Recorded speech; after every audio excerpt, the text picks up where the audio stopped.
अस्सलामुअलैकुम everyone, welcome back to my YouTube channel. उम्मीद है आप सब खैरियत से होंगे।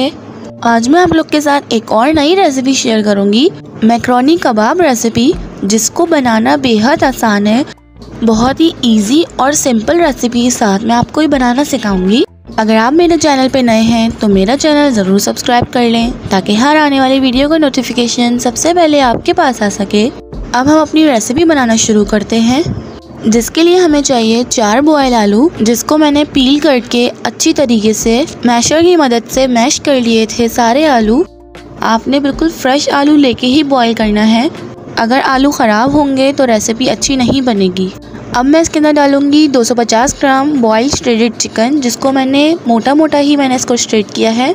अब इसके अंदर डालेंगे 1 कप बॉइल्ड मैक्रोनी। अब मैंने इसके अंदर 1 cup grated mozzarella cheese add करी है। अब आपकी मर्ज़ी के ऊपर है कि आप इसके अंदर एक स्लाइस रख के आप इसको कबाब बना लें। अब इसके अंदर हम स्पाइसेस डालेंगे, 1 table spoon chili flakes, 1 table spoon नमक, 1 टेबल स्पून काली मिर्च का powder, 1 table spoon chicken powder, 1 table spoon paprika powder.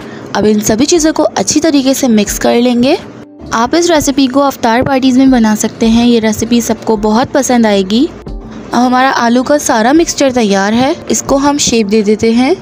अब हमें हाथों को बिल्कुल पानी से ग्रीस कर लेना है, ताकि सारा मिक्सचर हाथों पे ना लगे। अब थोड़ा थोड़ा मिक्सचर लेकर इनको हम शेप दे देंगे। आपकी मर्ज़ी, आप ट्रायंगल शेप दे दें, आप गोल शेप ले लें, ये आपकी मर्ज़ी के ऊपर है। मैंने यहाँ गोल कबाब का शेप लिया है। अब इसके बाद हम इसको मैदे में अच्छी तरीके से कोट करेंगे। मैदे में कोट करने के बाद इसको फिर हम अंडे में कोट करेंगे। अंडे में अच्छी तरीके से कोट करने के बाद फिर इसको हम ब्रेड क्रम्स में कोट करेंगे। अब इसी तरह सेम प्रोसेस के साथ हम सारे ही कबाबों को बना लेंगे। अगर आपके घर में अफ्तार पार्टी है तो आप इसको थोड़ी देर के लिए आप रख सकती हैं, अदरवाइज़ आलू के कबाब को हम फ्रीज़ करके नहीं रख सकते। अब मेरे कबाब फ्राई होने के लिए तैयार हैं। मैंने ऑयल बिल्कुल नॉर्मल ही गरम रखा है। अब हमने कबाबों को फ्राई करने के लिए रखा है। याद रहे, एक साइड से अच्छी तरीके से कबाब हमारा फ्राई होना चाहिए, तो तभी हमारे कबाब जो है वो क्रिस्पी बनेंगे। आप इन कबाब को डीप फ्राई और शैलो फ्राई दोनों कर सकते हैं। मैंने यहाँ डीप फ्राई करा है। शैलो फ्राई करने में टाइम तो बहुत ज़्यादा लगता है, डीप फ्राई करने में टाइम बहुत कम लगता है।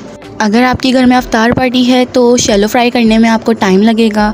डीप फ्राई में ये होगा कि जल्दी जल्दी फ्राई हो जाएंगे सारे कबाब। अब आप देख सकते हैं 2 से 3 मिनट बाद मैंने इनके साइड चेंज करी है। मेरे कबाब फ्राई हो गए हैं। मैं इनको अब सर्व करूँगी। आप देख सकते हैं मेरे कबाब कितने क्रिस्पी बने हैं और कितना अच्छा कलर आया है। आप इस रेसिपी को ज़रूर ट्राई करिएगा और मुझे कमेंट बॉक्स में ज़रूर बताइएगा ये रेसिपी कैसी लगी आपको। इंशाल्लाह मिलते हैं नेक्स्ट वीडियो में। अल्लाह हाफिज़।